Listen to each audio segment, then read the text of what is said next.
Muito bem, Feliz Natal para todos. Nós já estamos aí no ambiente da cidade, você começa a andar. Ontem eu fiquei sabendo de uma pessoa que precisou disputar tapas numa árvore de Natal numa loja. Então o pessoal está correndo atrás das suas ambientações de Natal, dos seus enfeites de Natal. E já estamos aí no clima. Eu disse aqui no domingo passado que 2019 já era. A gente já está no espírito de 2020. A vida tem andado tão rápido que às vezes de repente a gente já está até no espírito de 2025 e ainda não sabe. Por que eu estou falando de Natal também? Porque eu disse a vocês no domingo passado que nós íamos iniciar uma série de reflexões, não sobre uma cena natalina dessa vez, né? As cenas natalinas a gente já conhece, são aquelas descritas em Mateus e em Lucas, os dois evangelhos que relatam a natividade de Jesus, com seus devidos propósitos. Por que é que Marcos não fala o nascimento de Jesus? Por que é que João não fala o nascimento de Jesus? Porque cada evangelista estava escrevendo para um tipo de público e cada evangelista tinha um tipo de objetivo. A escritura não caiu do céu, é bom a gente lembrar. A Bíblia não caiu do céu. A Bíblia foi escrita por homens. A escritura foi escrita por pessoas. Pessoas no seu próprio contexto, pessoas na sua experiência histórica. Não teve esse negócio de Deus ficar ditando e a pessoa escrevendo. Isso não é inspiração bíblica, isso é psicografia, é outra coisa totalmente diferente. O que nós temos são pessoas como nós, como qualquer um de nós, que tiveram suas experiências com Deus, e esses registros, à medida que foram sendo feitos, nós cremos que houve uma inspiração, uma condução, de maneira que eles fossem fiéis a tudo aquilo que foi mostrado e revelado. Então, nesse processo de escrever as Escrituras, a gente encontra trabalho humano, muito humano. O mesmo processo que qualquer escritor precisa ter para escrever seus bons livros. Seu público-alvo, seus objetivos. Não foi fácil, por exemplo, a Lucas, que não era da época que Cristo estava exercendo seu ministério, ele veio depois, então ele teve que correr atrás, teve que pesquisar muito, teve que entrevistar muita gente, teve que ir atrás de relatos, teve que checar esses relatos. Ele fez, embora ele fosse médico, ele fez um trabalho praticamente de um jornalista investigativo. Então houve muito trabalho humano. Então quando você pergunta por que só Mateus e Lucas possuem narrativas do nascimento de Cristo? Porque eles têm peculiaridades daquela época, objetivos do seu tempo. Eles quiseram mostrar coisas que eles acharam importantes. Mas nós não vamos refletir sobre textos da natividade de Mateus e Lucas. Nós vamos refletir sobre uma cena pascal, que normalmente a cena que eu vou fazer referência agora, e já fiz alguma referência no domingo passado pela manhã, na celebração da ceia. Normalmente a cena do lava-pés, de Jesus lavando os pés dos discípulos, é uma cena pascal. Ela é lembrada não no Natal, mas na Semana Santa.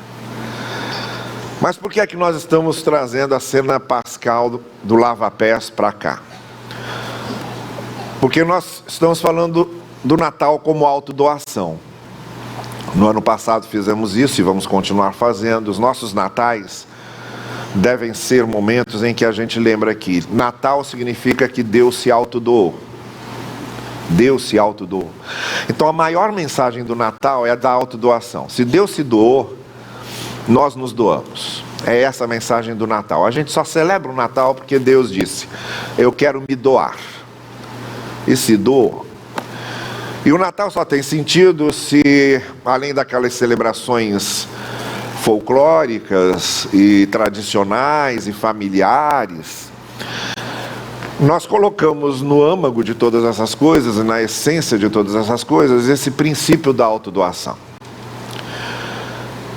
E o que resume, muito especialmente, esse princípio da autodoação é o texto e a imagem de Jesus lavando os pés dos discípulos. Pelas razões que eu vou explicitar aqui ao longo desses domingos até o Natal. Não é só o que está no texto, é o que significa aquele texto, é o sentido daquele texto. Então, o que eu quero propor com vocês nesses domingos é que a gente desça o mais profundo que nós pudermos no interior do texto de João 13, para nós descobrirmos neste Natal o que significa lavar os pés uns dos outros. Porque é assim que, como Jesus lavou os pés dos seus discípulos, ele logo disse aos discípulos que devemos lavá-los também. E é claro que a gente pergunta o que significa isso. Obviamente não é para ser cumprido de forma literal. A Bíblia importa não pelas linhas, mas pelas entrelinhas. Quem se preocupa muito com as linhas da Bíblia são os fundamentalistas. Os fundamentalistas leem a Escritura como uma espécie de Corão. E porque leem a Bíblia como uma espécie de Corão, há muitos fundamentalistas evangélicos que estão se transformando em talibãs. Então nós temos hoje expressões muito concretas de talibãs evangélicos, porque são usadas na leitura da Bíblia os mesmos fundamentalismos, literalismos, que eles, no seu fanatismo, fazem com o Corão. A Escritura não é o Corão, e os discípulos de Cristo não são talibãs.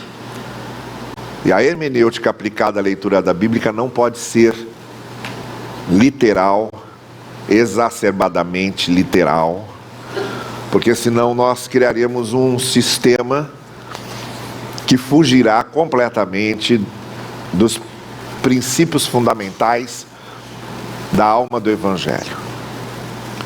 Então não é para ninguém ficar lavando os pés uns dos outros literalmente, claro que não. Isso aqui era um costume da época. A pessoa vinha de casa, vinha da rua com os pés sujos, todo mundo naquelas ruas empoeiradas. Era uma maneira de dar as boas-vindas, por exemplo, para um visitante que chegava da rua, e aí o anfitrião, para dizer que o visitante era bem-vindo, lavava os seus pés. Quem tinha mais posses não lavava os pés, mandava os criados lavarem os pés. E normalmente os criados lavavam os pés dos seus senhores quando eles chegavam em casa. O que nós vemos na cena do lava-pés é uma inversão. Eu disse aqui no domingo passado e repito, porque esse é a grande chave de interpretação desse texto. É que Cristo veio fazer uma inversão de valores. Ele veio mudar prioridades. Então, de repente, você tem o Senhor do Universo, o Senhor dos Senhores, o Rei dos Reis, o Criador de tudo, o Todo-Poderoso, o Altíssimo, o Eterno, o Inonimável, aquele que não tem nome, aquele que não pode ser contido por templos, abaixando-se diante de pessoas comuns, na grande parte deles pescadores, pessoas com uma cultura bastante limitada, sem muitos conhecimentos teológicos como os mestres da lei, e lavando os pés dessas pessoas, para mostrar uma coisa, para mostrar que devemos lavar os pés uns dos outros. Aí para nós é estranho, para Pedro foi estranho, nós vamos chegar lá. Para Pedro foi estranho. Essa estranheza de Pedro é a nossa estranheza, em muitos aspectos, a respeito de muitas coisas. Como a gente estranha, como é estranho certas coisas que Jesus fala.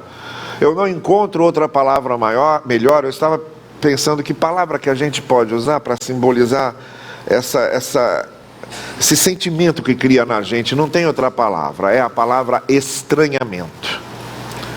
Sempre que mudam nossos valores, mudam nossas prioridades, mudam coisas da nossa visão, o nosso sentimento é de estranhamento. A gente, quando chega numa cultura nova, é de estranhamento. Vocês sabem que meus avós vieram da Rússia, né? Os parentes do meu avô inclusive veio da Rússia. Os parentes da minha avó vieram da Itália. E aí o russo se encontrou com a italiana aqui, e aí vim eu, né? Mas os meus avós, meu avô, com seus irmãos e suas irmãs e seus pais, meus bisavós, quando vieram de Moscou para cá, logo depois da Revolução Bolchevique, em 18, eles todos que já frequentavam igrejas e estavam bastante temerosos dos desdobramentos ali, quando chegaram no Brasil, eles nunca tinham visto banana. Era uma novidade banana. Aí eles foram experimentar a fruta, banana, e acharam horrível aquilo. Só que coisa horrorosa. Como é que brasileiro pode comer esse negócio? Eles jogavam o miolo fora e comiam a fruta, né?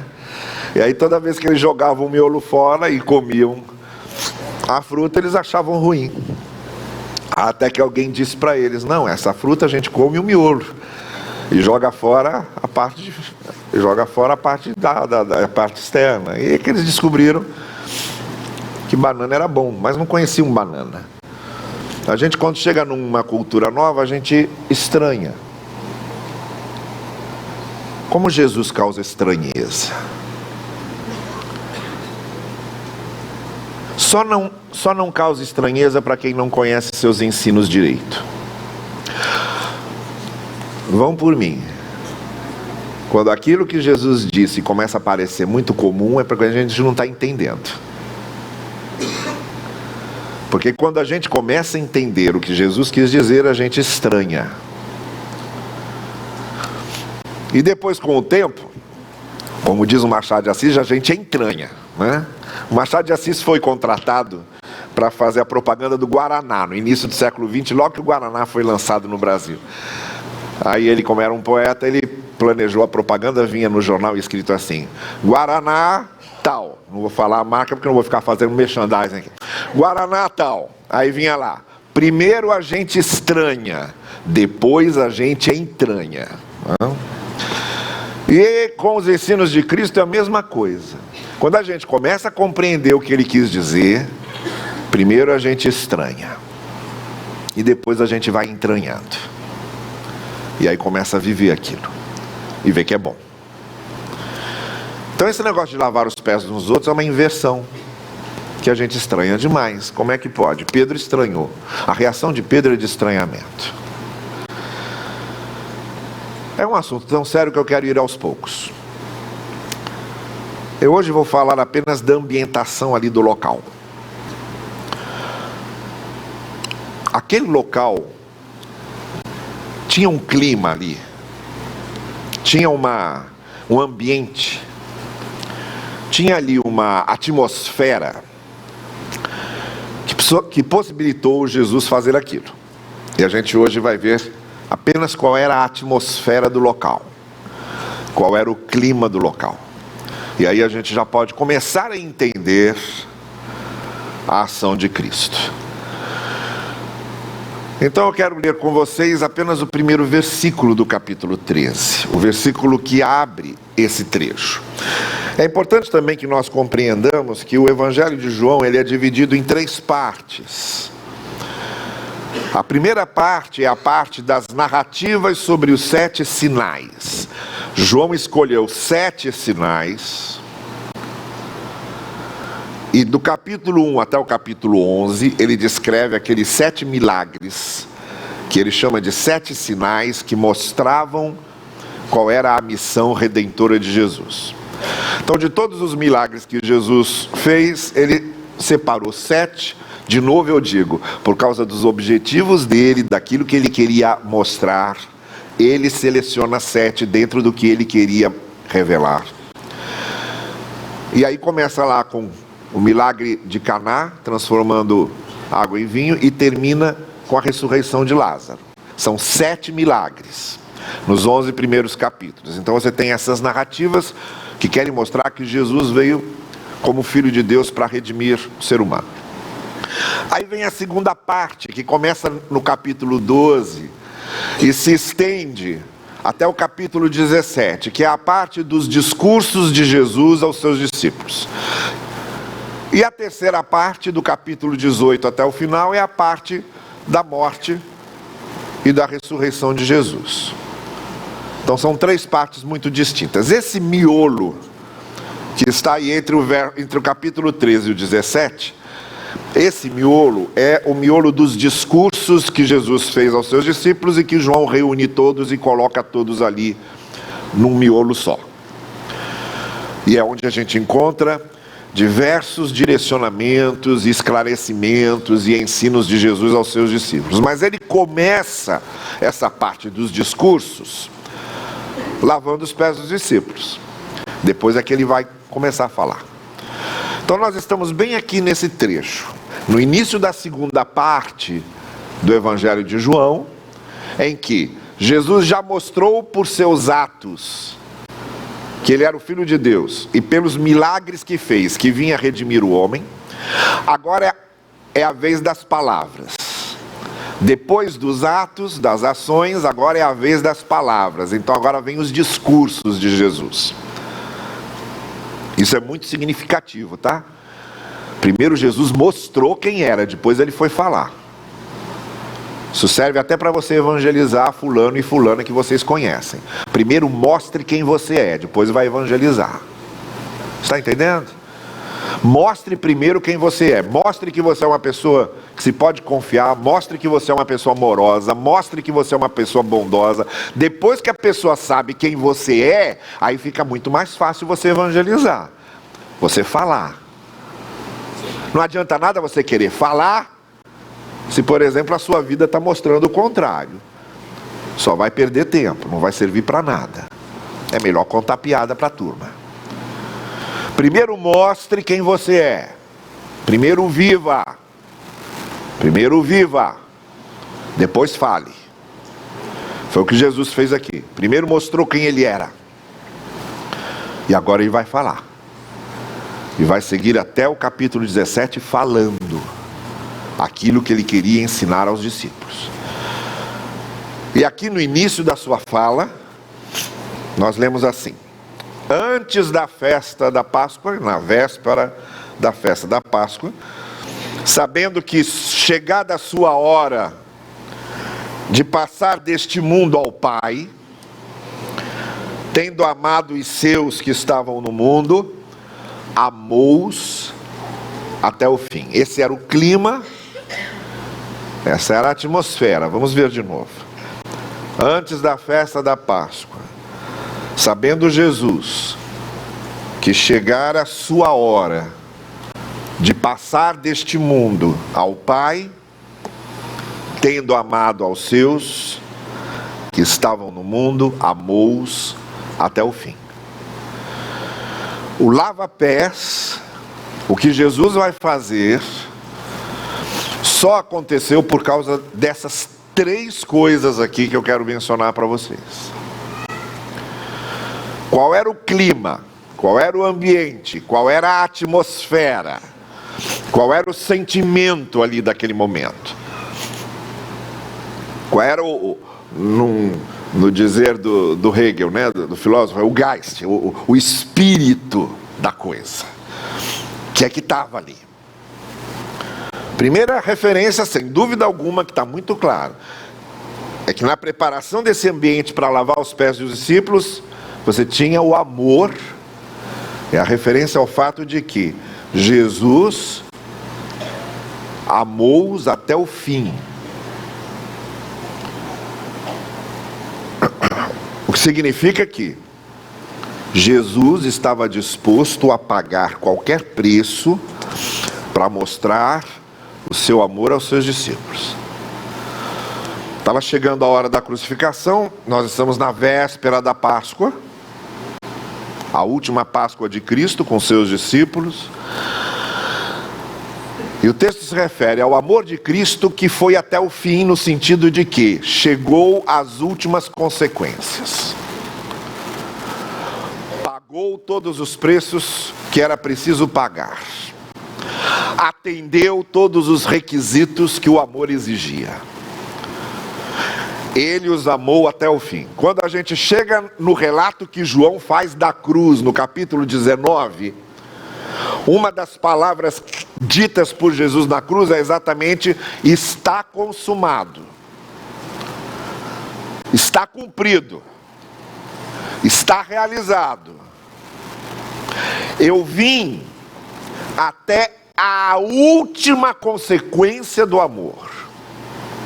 Eu percorri todas as etapas que o amor exigia que eu percorresse. Eu vim até o limite extremo que o amor pode pedir a alguém. E aqui realizei tudo isso. Está pronto. Está cumprido. Amou-os até o fim. É claro que quando a gente fala em amor, a gente tem que também saber do que estamos falando. A palavra amor é uma palavra tremendamente ambígua. A gente pode pensar em amor no sentido da palavra eros, que é a paixão, o desejo, que está na área das paixões, das grandes emoções. Quando a gente fala que alguém ama, a gente pode estar se referindo a isso. Mas na área das paixões, das grandes emoções, o amor aqui tem a força de possuir o outro. Quem é apaixonado quer possuir o outro. Quem tem desejo apaixonado por alguém quer tê-lo. Esse homem será meu, essa mulher será minha. É a área da paixão e dos desejos. A área do eros. Obviamente não é do amor na área das paixões e desejos que esse texto está se referindo. Porque a área das paixões e desejos é para ter o outro. É para possuir o outro, não é para dar para o outro. Não é para fazer algo para o bem do outro, mas é usar o outro para atender meus desejos. Usar o outro para atender minhas paixões. Não é aqui que a palavra amor está. Há uma outra palavra, que é a palavra philos, também usada no grego do Novo Testamento, que se refere à área das afetividades, dos sentimentos de identificação. Isso acontece já no âmbito familiar. Uma família, parentes, familiares têm uma identificação de sangue, de afeto, de convívio. E aí você pode falar também amor de mãe por filho, amor de filho por pai, amor de amigos, amigos que convivem, esse afeto de identificação, que está mais nessa área do sentimento, que tem a ver com os laços que unem. E aí já não há o eros, mas há apenas o philo, em que eu convivo com um parente meu, com um grande amigo meu, com um conhecido meu, que tem laços comigo, que se identifica comigo, que a gente se tange, mas não há paixão e desejo de possuir. É o afeto. Mas o amor que Jesus está falando aqui, que o Evangelho de João está falando aqui, está no campo ético. É o amor ágape. É uma palavra nova, que não é nem o eros, nem é o philo.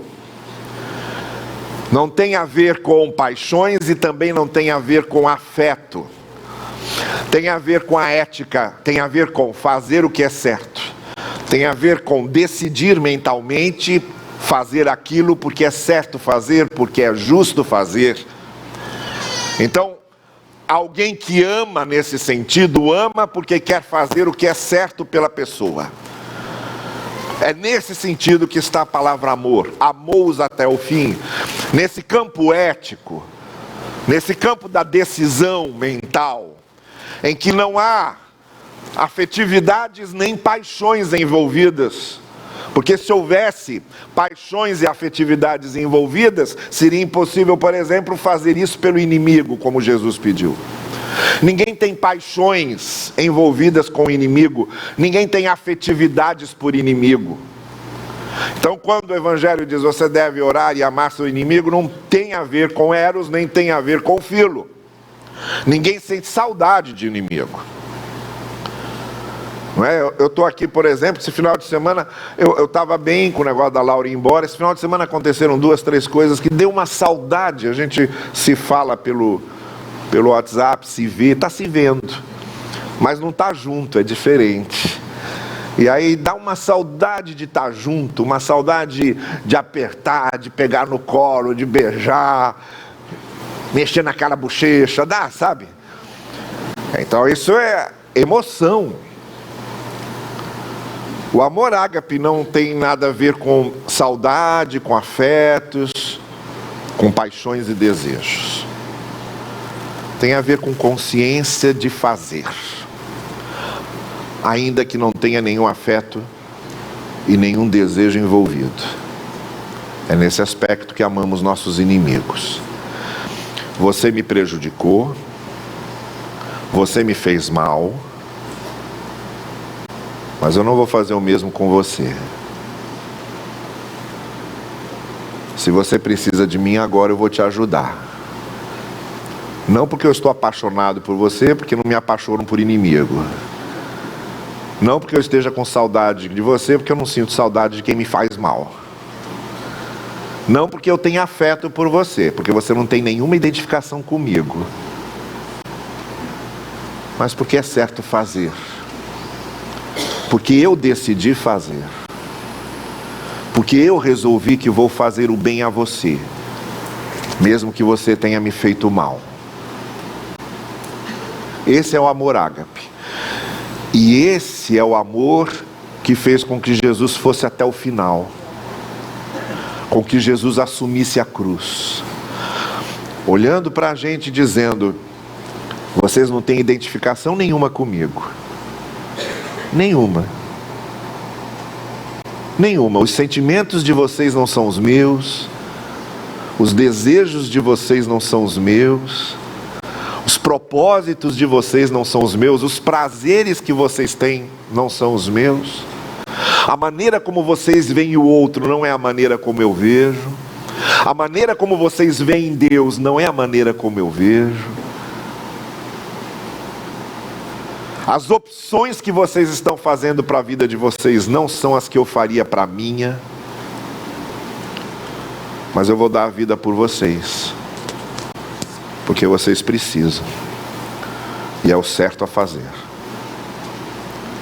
Esse foi o amor que levou Jesus a ir até o fim. Então eu quero chamar a sua atenção para isso. O primeiro elemento que fez Jesus lavar os pés uns dos outros, lavar os pés dos seus discípulos, não tem a ver com emoção, não tem a ver com afeto, não tem a ver com paixões, não tem a ver com desejos, não tem a ver com sentimentalismos, não tem a ver com romantismos.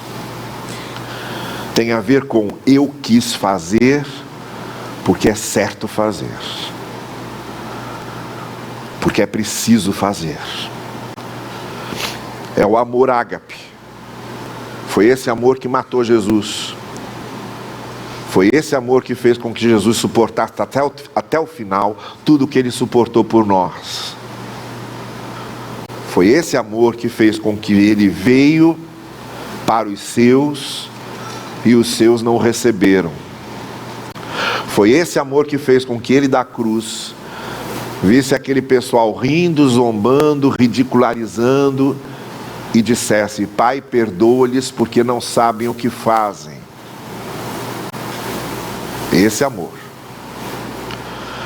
Então a primeira coisa nesse clima, nesse ambiente, é o amor. A segunda coisa que existe nesse clima, nesse ambiente, é essa frase que está aqui quando diz que ele viu que tinha chegado a sua hora.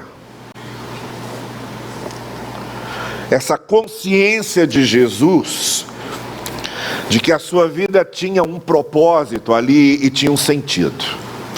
Essa expressão, chegar à sua hora, é uma expressão joanina. Nem Mateus usa, nem Marcos usa, nem Lucas usa. Só o Evangelho de João.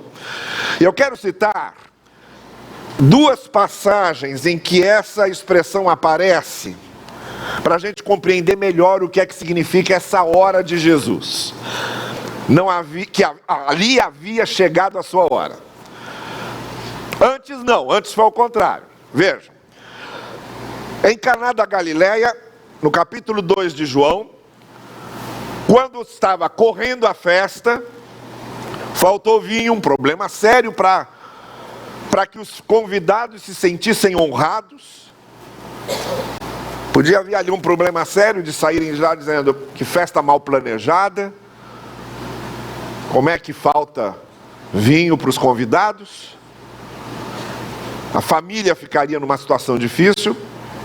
A família com certeza era conhecida da família de Jesus. Quem sabe Jesus tinha crescido junto com aqueles meninos todos. Tinha elos ali. Estava convidado para estar ali participando com eles. Era uma família querida. A última coisa que Jesus queria é que aquela situação fosse uma situação difícil para os seus queridos. Mas é claro que aquele momento também tinha um significado especial. Como eu disse para vocês, os 7 milagres que João escolheu, cada um deles tem um significado teológico. Tem um significado de essência que a gente compreende olhando atrás do milagre. Mas isso é outro problema. Nesse momento em que faltou vinho, a mãe de Jesus, muito aflita: o que vai ser agora? Coitada da minha comadre, vai ficar com vergonha. Esses meninos que eu conheço tão bem, a família vai ficar numa situação difícil.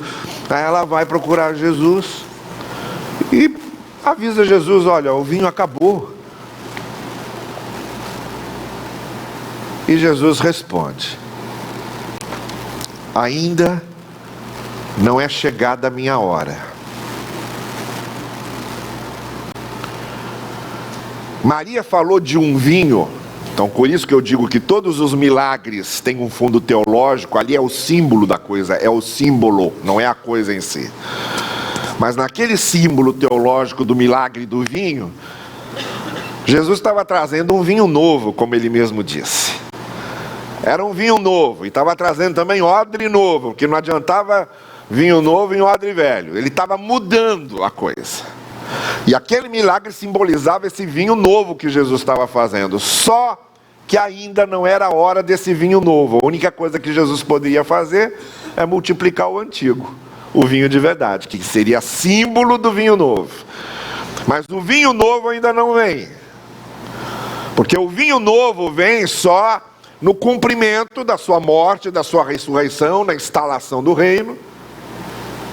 Então ele diz para Maria: ainda não é chegada a minha hora. Não chegou a hora de eu morrer ainda. Estava no iniciozinho, ainda tinha 3 anos pela frente. O segundo texto em que essa expressão aparece é o capítulo 7 de João. Esse é mais claro ainda. Quando no capítulo 7 João diz que os fariseus, os mestres da lei, se reuniram todos para planejar a morte de Jesus. E só não conseguiram, diz João, porque ainda não havia chegado a sua hora. Estava no capítulo 7 ainda. Faltava tempo. Não adianta. O tempo certo que Deus havia planejado para a coisa não podia ser antecipado. A hora de Jesus era aquela da cruz. E nem no capítulo 2 e nem no capítulo 7 a hora havia chegado. Tinha um sentido na vida de Jesus. Tinha um propósito. Então vejam, ele lavou os pés dos discípulos, não porque só os amava, mas também aquilo que aconteceu fazia parte do ministério de Jesus, era símbolo do que Jesus veio fazer. Ele veio servir. Era o sentido e era o propósito da sua vida e do seu ministério. Havia amor e havia sentido de vida. A terceira expressão que nós encontramos aqui é esta. Essa hora de Jesus que estava por chegar, era a hora em que ele passaria para o Pai. Aí a gente tem uma vinculação muito estreita, porque estava chegando a Páscoa. Páscoa é uma palavra hebraica, Pessar, que significa passagem. A Páscoa simbolizava a passagem. Vocês querem ver como a turma... Olha, ontem eu fui sexta-feira eu fui no acampamento das crianças, eu preciso dar esse testemunho. É impressionante. Eu fui falando, eu falei sobre o número 7 como símbolo da perfeição e etc. Depois até o pastor Mateus me escreveu ontem dizendo que depois da palavra minha, as crianças todas estavam mandando bilhetinhos uma para as outras com o número 7 ali escrito. Pronto, fundei uma religião nova, a Igreja do 7 Redentor, né? Mas todas as perguntas que eu fazia para as crianças sobre Bíblia, elas respondiam. Todas. Todos. Eu fui falando sobre textos que aparecem 7, os 7 mergulhos de Naamã, as 7 voltas em volta de Jericó, as 7 palavras de Cristo na cruz, as 7 igrejas. Então eu fiquei impressionado, porque eu falei para eles, por exemplo, vocês sabem que no livro de Apocalipse nós temos ali cartas escritas a quantas igrejas? Aí eles responderam 7. Então eu vou fazer uma pergunta para essa congregação para ver se vocês estão no mesmo nível. Eu dei parabéns lá para as crianças, eu dei parabéns para Paulo. Eu disse, olha, até eu quero me matricular nessa classe das crianças aqui, que eu estou impressionado. Páscoa é uma palavra que significa passagem. Passagem do quê? Quem foi que passou do quê para onde? Hã? Você não vale. Quem? Passagem do Egito, do cativeiro egípcio para a terra prometida. Estão lembrando da novela, né? Pois é. Então vejam, aqui o Senhor Jesus está dizendo que havia chegado a sua hora, e a hora era de passar para voltar ao Pai. Essa consciência de que ele estava aqui só de passagem. Ele sabia que ele não tinha vindo para ficar. Aquele menino que nasceu em Belém não nasceu para viver. Ele nasceu para morrer. Todas as crianças nascem para viver. Todos os pais que têm filhos têm seus filhos para que eles vivam. Maria teve seu filho para que ele morresse. Aquela criança nasceu para morrer, para ser entregue. E havia chegado o momento dessa passagem.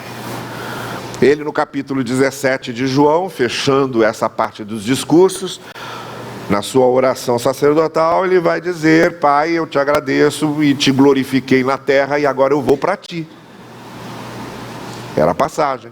Havia cumprido a sua missão.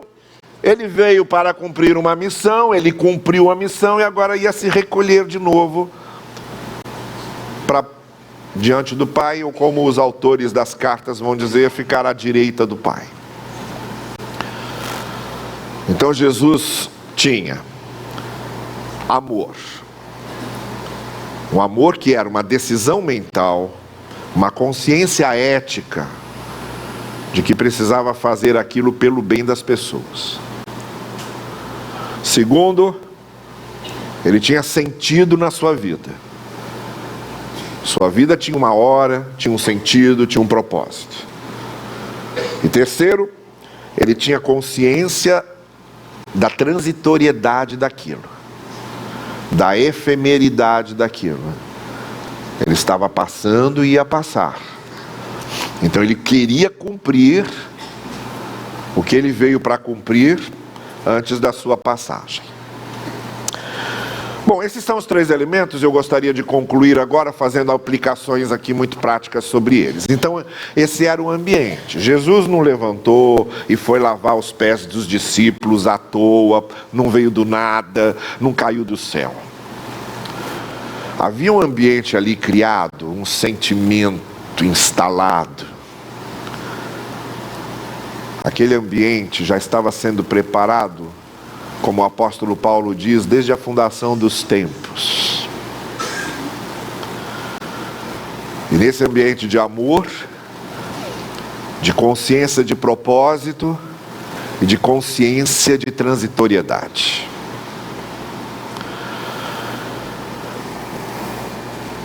Para que nós lavemos os pés uns dos outros, no sentido de servirmos uns aos outros, de fazermos aquilo que o Senhor ensinou, é preciso que tenhamos essas três coisas também. Em primeiro lugar, o amor que serve, não é o amor sentimento, não é o amor emocional, não é o amor apaixonado, não é o amor dos desejos, é o amor ético, é o amor do campo ético, é o amor da opção mental, da decisão interior, de querer fazer algo porque precisa ser feito, porque é necessário fazer, porque faz parte da coerência daquilo que pregamos. Por trás de servirmos uns aos outros, de fazermos bem uns aos outros, de sermos justos uns com os outros, de lavarmos os pés uns dos outros, está o amor. É aqui que começa a conversa. O Senhor veio porque nos amou. O Senhor nos amou não porque nós merecíamos, mas porque nós precisávamos. O Senhor nos amou porque se não fosse isso, não tinha solução. Então, ou a gente começa a ver o que a gente precisa fazer uns pelos outros, lavando os pés uns dos outros e nos autodoando para o serviço do reino. A partir desse ponto, a coisa não vai. Não é uma questão de eu estar apaixonado pela fé. Não é uma questão de que a fé me emociona. Eu não posso ficar refém desses sentimentos. Eu não posso ficar refém de acordar todo dia com aquele ânimo para cima, cantando Aleluia de Handel. Não é assim. Tem dias que eu acordo para baixo, tem dias que eu acordo desanimado, tem dias que eu acordo desincentivado, desmotivado. E não interessa como eu me sinto. O que precisa ser feito, precisa ser feito. Esse é o amor ágape. Não importa se eu fui injustiçado. Não importa se não serei reconhecido. Porque esse amor exige duas coisas, exige ação. Jesus não ficou dizendo que amava, ele levantou-se e lavou os pés dos discípulos.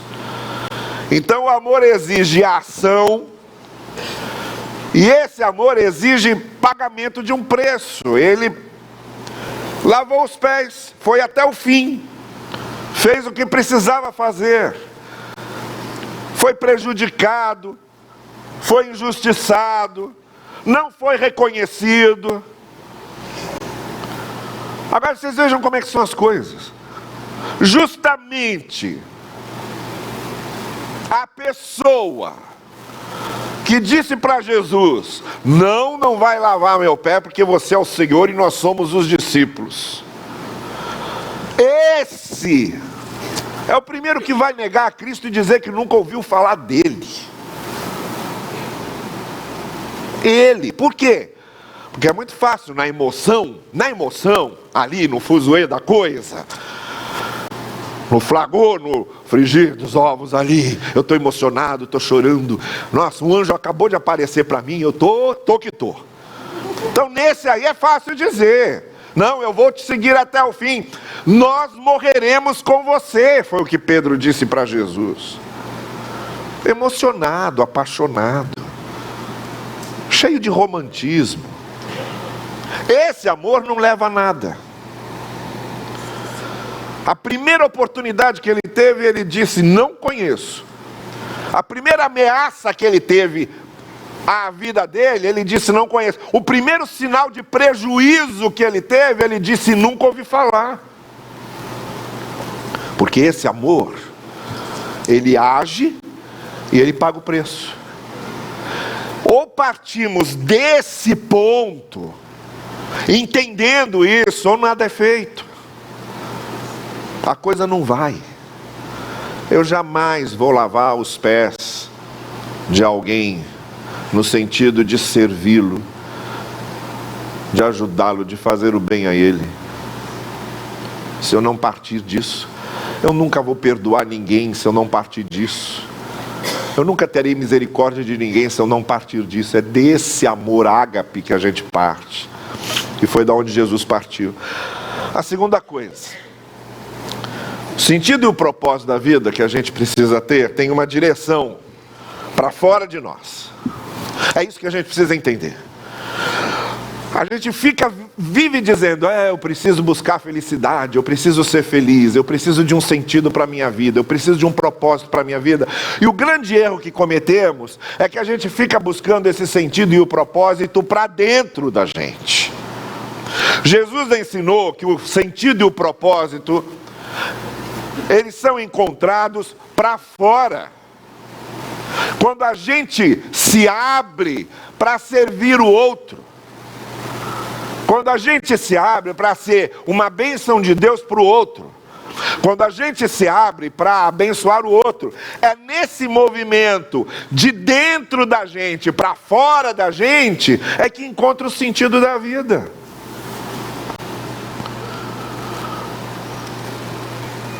Aí a irmã Dulce, canonizada, eu vejo essas canonizações com muita alegria, sabe? Era melhor do que canonizar Fernandinho Beiramar, por exemplo. Mas está lá canonizando Dona Dulce, irmã Dulce. Aí você vê o que ela fez, esse exemplo que fica. Uma vez ela foi para um empresário pedir dinheiro para o orfanato dela e disse: eu queria que o senhor ajudasse os meus pobres. Como é que o senhor poderia ajudar os meus pobres?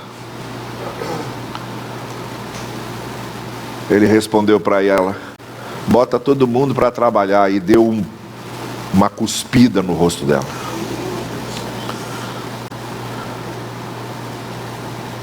A irmã Dulce pegou o lenço, limpou a cuspida e disse para ele: olha, o que o senhor tinha para mim, o senhor já deu. Agora eu quero saber o que o senhor tem para os meus pobres.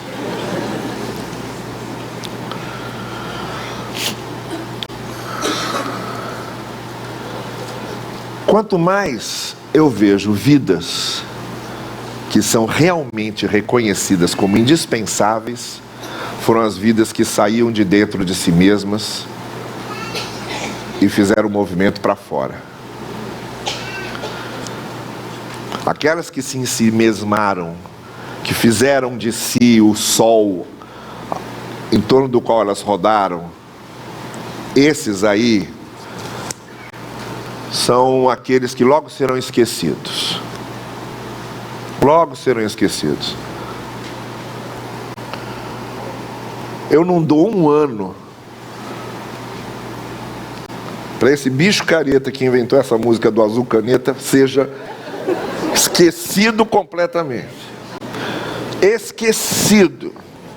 Aquele sucessinho que dura ali. Eu li que ele tinha feito 21 mil músicas, imagina isso. A gente já imagina as outras como são. As pessoas que fizeram e que permaneceram foram as que saíram de dentro de si. Os grandes cientistas que contribuíram para o bem da humanidade com as suas descobertas saíram de dentro de si. que quiseram tornar o mundo melhor, que quiseram encontrar uma maneira de ajudar a vida humana. Todos os movimentos que realmente fazem com que haja um sentido verdadeiro, e a gente só descobre o sentido verdadeiro da vida quando a gente se volta e vê que a gente saiu de dentro da gente e fez o movimento para fora. O sentido da vida a gente não encontra dentro da gente. O sentido da vida a gente encontra quando faz o movimento para fora. Não tenham dúvida disso. E Cristo fez. Em terceiro e último lugar, a última aplicação aqui. Uma das grandes angústias do ser humano é a sua transitoriedade. É saber que a gente vai passar. A nossa vida é muito frágil, é uma casca de ovo, ela pode acabar a qualquer momento, qualquer instante. E isso é a grande angústia do ser humano. Se a gente não soubesse que ia morrer, não tinha medo de nada. A gente tem medo porque sabe que vai morrer. Por isso as coisas nos dão medo. A gente tem medo de ser assaltado e de tomar um tiro. A gente tem medo de ficar doente. A gente tem medo de entrar num avião. Se não fôssemos morrer, se a morte não existisse, nós não teríamos medo de nada. De nada. Mas morremos. E essa é uma das grandes angústias do ser humano, essa certeza de que vamos passar. Vamos passar. Por isso essa necessidade que temos de que haja consistência na nossa passagem. Já que a gente vai passar, vai virar pó de novo, vai sumir, seremos só retratos na vida das pessoas ou lembranças, só vão nos ver em vídeos. Depois vão lembrando de nós no aniversário de nascimento e no aniversário da morte. Depois não lembram nem o aniversário da morte, só no aniversário do nascimento. E assim, na segunda ou terceira geração, ninguém nem sabe quem fomos. Essa é a nossa grande angústia. Essa é a nossa grande angústia. E essa é a necessidade que temos de tentar tornar a nossa vida consistente. Cristo ia passar para o Pai. Nós também passaremos. E aí? Diante do Pai, Cristo ia apresentar sua missão cumprida. A consistência da passagem de Jesus era ter cumprido a missão que o Pai deu a ele. O que nós vamos apresentar ao Pai? Qual será a consistência da nossa passagem por aqui? Que vamos ao Pai, isso está certíssimo, porque isso não depende de nós. A redenção que temos em Cristo nos garante que vamos ao Pai. Mas diante da missão que Ele nos deu, e diante da responsabilidade que temos, o que é que vamos apresentar a Ele? O que diremos? O que deu consistência à nossa passagem? O Senhor Jesus teve que apresentar, cumpriu a sua missão na íntegra. A nossa missão aqui, como a de Jesus, também é lavar os pés uns dos outros. E aproxima-se a hora inevitável e da qual não se pode fugir, de que nos apresentaremos ao Pai. Iremos diante dele. O que é que apresentaremos quando ele nos perguntar que missão cumprimos aqui? De que maneira lavamos os pés uns dos outros? Qual foi a nossa forma de fazer o que Cristo fez, lavando os pés uns dos outros. O que é que diremos? Por isso a preocupação do salmista no Salmo 90. Quando ele diz, a nossa vida aqui é como um suspiro. É como a flor que nasce, cresce e depois murcha e seca. E aí ele faz uma oração. No final do salmo ele diz, por causa disso, Senhor, confirma a obra das nossas mãos. Confirma a obra das nossas mãos. Se a gente vai passar, vamos deixar algo que confirme que passamos por aqui. Vamos deixar algo na vida das pessoas, na lembrança das pessoas e na memória das pessoas. Vamos passar, nós vamos acabar, no sentido mais estrito da palavra, no que se refere à nossa existência terrena. Nós vamos acabar. Mas deixemos na memória e na vida das pessoas a marca da nossa passagem, para que se lembrem de que maneira lavamos os pés uns dos outros aqui. E uma maneira de vivermos para sempre aqui é justamente vivermos na memória das pessoas e naquilo que fizemos a elas. Que o Senhor assim nos ajude e nos abençoe. Amém.